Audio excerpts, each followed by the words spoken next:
अस्सलामुअलैकुम to all of you. उम्मीद करती हूँ कि आप सब लोग खैरियत से होंगे। आज की हमारी वीडियो का जो टॉपिक है वो है एक्सरसाइज 2.1 के क्वेश्चन नंबर 3 के ऊपर, जिसमें हम लोग प्रोडक्ट लॉ ऑफ एक्सपोनेंट को डिस्कस करने जा रहे हैं। सबसे पहले हमें सवाल को शुरू करने से पहले ये समझना पड़ेगा कि what is law of exponent. Law of exponent हमें क्या कहता है कि अगर कोई दो बेसेस सेम है, जैसे ये हमारे पास एक्स है, ये दैट इज़ बेस, जिसके ऊपर पावर होती है वो बेस होता है, ठीक है, और ये भी बेस हमारे पास सेम है, तो अगर इनके बीच में मल्टीप्लिकेशन की साइन होगा तो उस सूरत में इनकी पावर्स जो हैं वो ऐड हो जाएंगी। लेट सपोज इसको हम किस तरीके से स्टेट करते हैं कि अगर ए की पावर m है और वो मल्टीप्लाई हो रहा है ए की पावर n से, तो वो हो जाएगा ऐड। इट मीन्स ए की पावर m प्लस n, मैं इसको इस तरीके से लिख सकती हूँ। ये हमारे पास होता है लॉ ऑफ एक्सपोनेंट। अब हमारे पास इसी लॉ के ऊपर ये क्वेश्चंस बेस कर रहे हैं। जब हम क्वेश्चन करेंगे तो इसका कॉन्सेप्ट आपको मजीद वक्त के साथ साथ क्लियर होता जाएगा। क्वेश्चन नंबर 1 में हमारे पास सबसे पहले हमारे पास आप जैसे कि देख रहे हैं हमारे पास यहाँ पे जो दो बेसेस दी हुए दैट इज़ एक्स। अच्छा, अगर बेस सेम होगी तभी लॉ जो है एप्लीकेबल होगा, अगर बेसिस डिफरेंट है तो फिर यह लॉ हम अप्लाई नहीं कर सकते। अब जैसे क्वेश्चन नंबर 1 में हमारे पास यहाँ पे x की पावर 4 है और ये मल्टीप्लाई हो रहा है x की पावर 6 है, तो नेक्स्ट स्टेप में मैं इसको लॉ ये वाला मेंशन करके, मेरे पास जगह कम है तो आप ये वाला लॉ मेंशन करेंगे लॉ ऑफ एक्सपोनेंट की हेडिंग डाल के, और देन आप इसको इस तरीके से लिख सकते हैं कि x की power 4 plus 6 that is x की पावर हमारे पास यहाँ पे हो जाएगी 10। ठीक है, अब हम चलते हैं आपके पार्ट नंबर बी की तरफ, जिसमें हमारे पास a की पावर 2 मल्टीप्लाई हो रहा है a की पावर 4 से, तो यहाँ पे मैंने a की पावर 2 मल्टीप्लाई किया a की पावर 4 से, फिर मैंने यहाँ पे लॉ आपको लिख के दिखाया कि a की पावर m मल्टीप्लाई हो रहा है a की पावर n से, तो बनता है लॉ ऑफ एक्सपोनेंट के मुताबिक a की पावर m प्लस n के बराबर। ठीक है, तो a की पावर 2 प्लस 4 हो जाएगी, तो a की पावर 2 प्लस 4 हमारे पास बन जाएगी a की पावर 6। अब हमारे पास जो इसके बाद वाला क्वेश्चन है दैट इज 2 की पावर 5 मल्टीप्लाई बाय 2 की पावर 2। तो फर्स्ट स्टेप में मैंने यहाँ पे क्वेश्चन लिख दिया कि 2 की पावर 5 मल्टीप्लाई बाय 2 की पावर 2। देन अब हम क्या करेंगे कि 2 की पावर 5 प्लस 2 की पावर हमारे पास यहाँ पे हो जाएगी 7, और 2 की पावर 7 हमारे पास बनता है 128 के बराबर। अब हम चलते हैं आपके पार्ट नंबर डी की तरफ, जिसमें हमारे पास यहाँ पे 5 की पावर 3 है, वो मल्टीप्लाई हो रहा है 5 की पावर 4 से, तो यहाँ पे आ जाएगा 5 की पावर 3 प्लस 4, 5 की पावर यहाँ पे हो जाएगी 7, और 5 की पावर 7 जब आप खोलेंगे तो आपके पास एक वैल्यू आ जाएगी। आपके ऊपर है कि आप इसको यहीं पे छोड़ दें, आप इसका नंबर लिख के सॉल्व कर दें, ये दोनों ही आंसर हमारे पास एक्सेप्टेबल रहेंगे। ठीक है, अब हमारे पास यहाँ पे दिया हुआ है। अच्छा, अब आपके दिमाग में क्वेश्चन आ रहा होगा कि हमने इन सवालों में ऐसे क्यों नहीं किया, x जहाँ पे था या y जहाँ पे या a जहाँ पे, बल्कि हम नंबर्स वाले सवालों में इसका इस तरीके से आंसर क्यों लिख रहे हैं खोल के। तो इसका रीज़न ये है कि हमारे पास इस x की वैल्यू मुझे नहीं पता, या इस a की वैल्यू मुझे नहीं पता, या इस y की वैल्यू मुझे नहीं पता। जब मुझे इनकी वैल्यूज़ ही नहीं पता तो मैं इसकी जगह किस तरीके से उसको सॉल्व करूँगी। अगर मुझे इसकी कोई वैल्यू पता होती, जैसे अगर ये 1 होता तो यहाँ पर मैं 1 लिख देती, 1 की power 10 will be equal to 1। अगर यहाँ पर 10 होता तो 10 की पावर 10 खोलती और फिर वो उसके हिसाब से मैं अकॉर्डिंगली आंसर लिख देती। अब हमारे पास यहाँ पे y की पावर 2 मल्टीप्लाई हो रहा है y की पावर 3 से, तो नेक्स्ट स्टेप में ये बन जाएगा y की पावर 2 प्लस 3, और उसके बाद ये बन जाएगा y की पावर 5। अब हमारे पास ये वाला सवाल है, देखें इसमें हमारे पास एक 1/2 है, तो यहाँ पर भी 1/2 है, इसकी पावर 2n है और इसकी पावर 3 है, तो इसका जो आंसर है वो हम इस तरीके से लिख सकते हैं कि 1/2 a पूरा ऐसे लिख दिया 2n प्लस 3।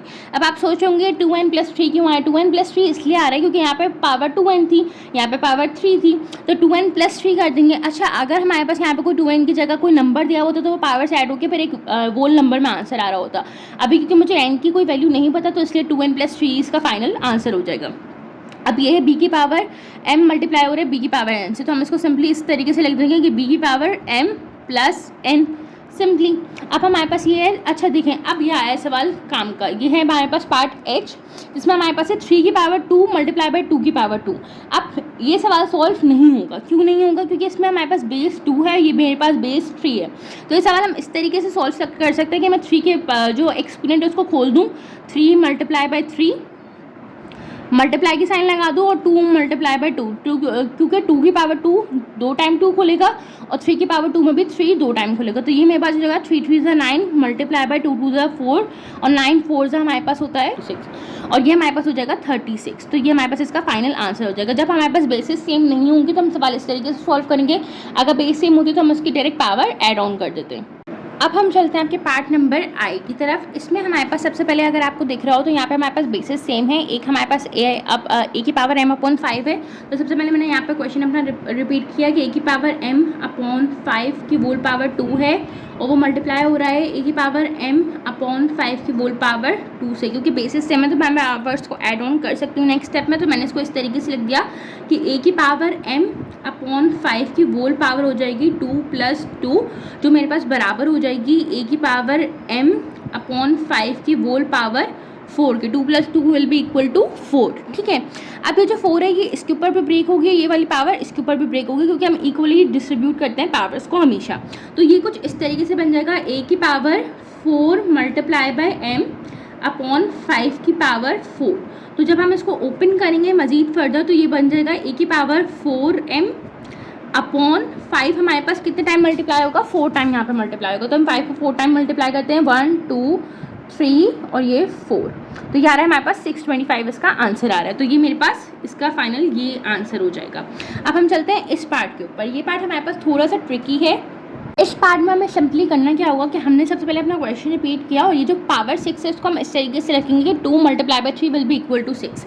तो मैंने यहाँ पे लिखा √3 is equals to 2 multiply by 3 multiply by √2 और इसकी भी पावर मैंने 2 मल्टीप्लाई बाय 3 करके लिख दी। ठीक है, अब हमें इसके बाद क्या करना होगा कि हमें इस स्क्वायर रूट को ओपन करना होगा। जब मैं इस स्क्वायर रूट को ओपन करूँगी तो मेरे पास यहाँ पे बनेगा 3 की पावर 1/2 2 मल्टीप्लाई बाय 3 मल्टीप्लाई की साइन लगाऊंगी। यहाँ पे भी मैंने स्क्वायर रूट ओपन किया तो ये हो जाएगा 2 की पावर 1/2 2 मल्टीप्लाई बाय 3। जब भी मैं स्क्वायर रूट ओपन करूँगी तो मेरे पास जो पावर खुलती है वो 1/2 खुलती है। अगर लेट्स सपोज यहाँ पे 3 होता तो 1/3 खुलती है, अगर 4 होता तो 1/4 खुलती है।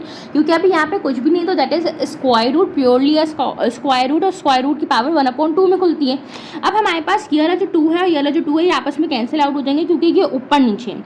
ये भी कैंसिल आउट हो जाएगा क्योंकि ये ऊपर नीचे थे। तो अब मेरे पास यहाँ पे जो बचेगा वो 3 की पावर बचेगी 3 मल्टीप्लाई होगी 2 की पावर 3 से। सही है, अब हमारे पास यहाँ पे भी क्योंकि कैंसिल आउट हो गया था तो 3 की पावर 3 क्या होगी, 3 × 9 9 × 27। तो ये आ जाएगा 27 मल्टीप्लाई बाय 2 × 4 4 × 8। तो अब हम 27 मल्टीप्लाई बाय 8 कर लेंगे। तो हम यहाँ पे करके दिखाते हैं 27 multiply by 8 will be equal to 216। तो मेरे पास जो इसका फाइनल आंसर आ गया वो आ गया 216। अब हम चलते हैं सवाल के लास्ट पार्ट की तरफ। जैसे कि मैंने आपसे प्रीवियसली डिस्कस किया था इस कॉन्सेप्ट को कि जब भी हमारे पास बेसिस सेम होती है तभी पावर्स हमारे पास जो है वो आपस में ऐड ऑन होती है। क्योंकि हमारे पास यहाँ पे बेस सेम नहीं है तो उस सूरत में हम सिंपली क्या करेंगे कि यहाँ पे 3 की पावर 5 है तो 3 को हम 5 टाइम्स लिखेंगे,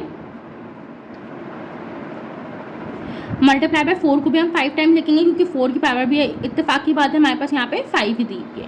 ठीक है, अब 3 को जब मैं 5 टाइम्स ओपन करूँगी तो 3 multiply by 3 multiply by 3 multiply by 3 multiply by 3 multiply by 3 तो it will be equal to 243। तो मैंने यहाँ पे 243 लिख दिया। इसको मल्टीप्लाई कराना है हमें 4 की पावर 5 से। तो 1 2 3 4 एंड 5 तो ये आ गया 1024। अब इनको आपस में मल्टीप्लाई कराना है तो 1024 को मैंने मल्टीप्लाई कराया 243 से। तो मेरे पास जो आंसर आ रहा है दैट इज़ 24,832। तो मैंने यहाँ पे इसका जो फाइनल आंसर था वो लिख दिया। उम्मीद करती हूँ कि आपको ये जो वीडियो है ये पसंद आई होगी। जो मैंने कॉन्सेप्ट आपको समझाने की कोशिश की वो आपको सही से समझ आ गया होगा। काइंडली मुझे अपना फीडबैक ज़रूर प्रोवाइड करें ताकि मैं अपनी वीडियो की क्वालिटी को मज़ीद इन्हांस कर सकूँ। अपना ख्याल रखें, इंशाल्लाह आप लोगों से फिर मुलाकात होगी। तब तक के लिए फ़ी अमान अल्लाह, अल्लाह हाफ़िज़।